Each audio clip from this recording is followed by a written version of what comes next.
विराजो। मणिपुर पे चर्चा करने के लिए बार बार पार्लियामेंट्री अफेयर्स मंत्री ने गुहार लगाई, बार बार देश के गृह मंत्री ने कहा, हमारे श्रद्धेय राजनाथ जी ने भी कहा कि आप मणिपुर पे सदन पर चर्चा कीजिए, हम चर्चा के लिए तैयार हैं, भागे ये हम नहीं, भागे ये और हम नहीं। ये आज जो जोर जोर से चिल्ला रहे हैं, न्याय की गुहार इन्होंने तब नहीं लगाई जब 60 साल की एक महिला का पश्चिम बंगाल में उसकी नाती के सामने कोर्ट में केस लंबित है। इनका दिल नहीं दहला और पूछ रहे थे कि मणिपुर के बारे में आप नॉर्थ ईस्ट के बारे में नहीं जानते। जिन्होंने प्रस्तावना की उनसे कहती हूँ, नल्ली का मैसेकर हुआ, 5 मिनट के लिए कांग्रेस की एक नेत्री गई, लेकिन इनका क्या रुख था तब। 2012 में तरुण गोगोई जी ने स्वयं वक्तव्य दिया है कि दंगे हो रहे हैं, लेकिन कांग्रेस की केंद्र की सरकार ना ट्रूप्स दे रही है, ना इंटेलिजेंस दे रही है।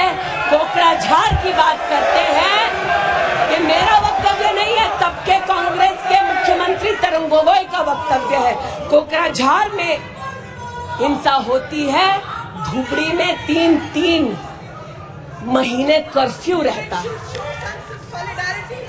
आज महोदय जो लोकतंत्र की दुहाई दे चुके हैं, हम बार बार इस सदन में बार बार इमरजेंसी की गाथा को याद करते हैं। इस सदन में हम लोग बार बार उन नेताओं को, उन सामाजिक संस्थाओं को, उन मीडिया के बंधुओं को, उनकी प्रिंटिंग प्रेस कैसे जबरन बंद कर गई, उसको, इस पर विस्तृत चर्चा होती है।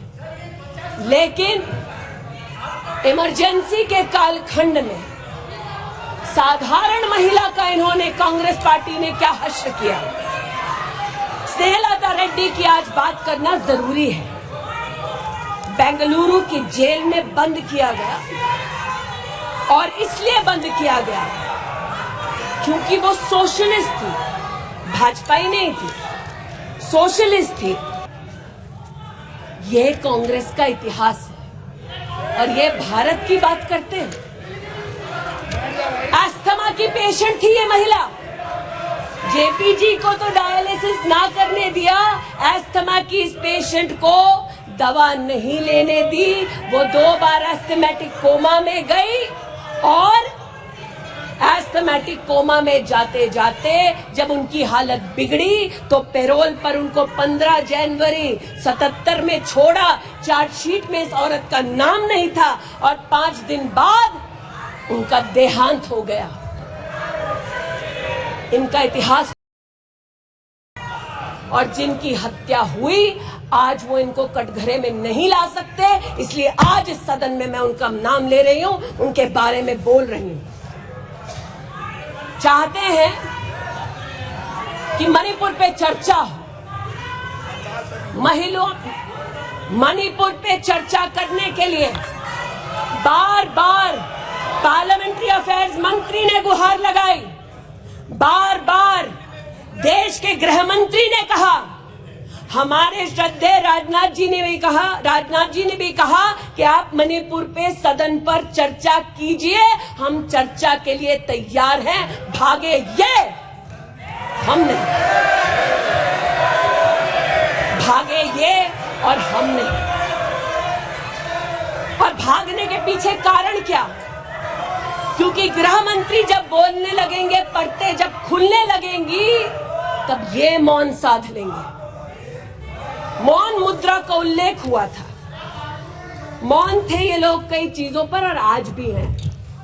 अध्यक्ष महोदय, मेरे हाथ में केपीएमजी की एक रिपोर्ट है जो इनके कार्यकाल से संबंधित है, जो कहता है कि करप्शन की वजह से यूपीए की कार्यकाल में हमारे देश की जीडीपी की ग्रोथ को 9% का नेगेटिव इंपैक्ट होगा। ये अंतर्राष्ट्रीय एजेंसीज बोल रही थी, लेकिन ये चुप थे, आज भी चुप हैं।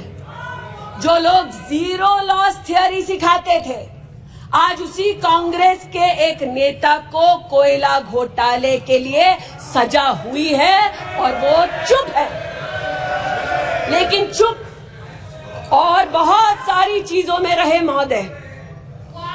2005-06 में यूपीए की सरकार को यह ज्ञात हो गया था कि खुले में शौच करने की वजह से महिलाओं का बलात्कार हो रहा है। 2005-06 में इनको पता था, ये सरकारी सर्वे में ज्ञात हुआ है, लेकिन ये चुप थे।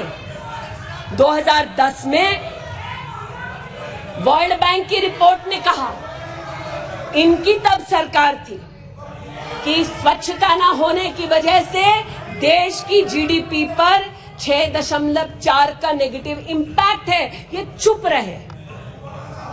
महिला का बलात्कार खुले में शौच में हो रहा था, इनको पता था, ये चुप रहे। 2014 तक देश में केवल 39% आबादी को इन्होंने टॉयलेट की व्यवस्था सुनिश्चित करके दी। 2019 तक 100% कवरेज हुआ। 110 मिलियन टॉयलेट। ये हंसते हैं इस पे अध्यक्ष जी। शायद इनको पता नहीं है कि एक महिला के लिए दिन की शुरुआत में शौच के लिए बाहर जाना या सूर्यास्त का इंतजार करना, शौच के लिए बाहर जाना और वहां उसका शारीरिक शोषण होना, बलात्कार होना, ये कितनी बड़ी सामाजिक और क्रिमिनल चुनौती है, इस बात से इनको कोई सरोकार नहीं, इसलिए उपहास का विषय बनाते हैं। आज मुझे ये कहते हुए शर्मिंदगी है कि मैं यहां पर कह रही हूं कि खुले में शौच करने वक्त औरत का बलात्कार होता है, ये उपहास उड़ा रहे हैं और महिला उपहास उड़ा रही है। शायद यही लक्षण है कांग्रेस मिथ अलायंस के कि औरत का बलात्कार हो तो ये हंसे, भारत मां की हत्या की बात हो तो ये यहां पर तालियां पीटे। ये कांग्रेस का लक्षण है। इनकी प्रस्तावना के वक्त ये कहा गया कि हम बात करेंगे मात्र एक व्यक्ति से, हम किसी मंत्री से बात नहीं करेंगे, क्योंकि मंत्रियों की कार्यशैली पर इनको चर्चा नहीं करनी। और शायद सच भी है, इनका अपना अनुभव है कि इनके यहां पावर का केंद्र बिंदु एक था। यहां पर फर्क यह है कि हम सब कलेक्टिव रिस्पॉन्सिबिलिटी के भागीदार हैं।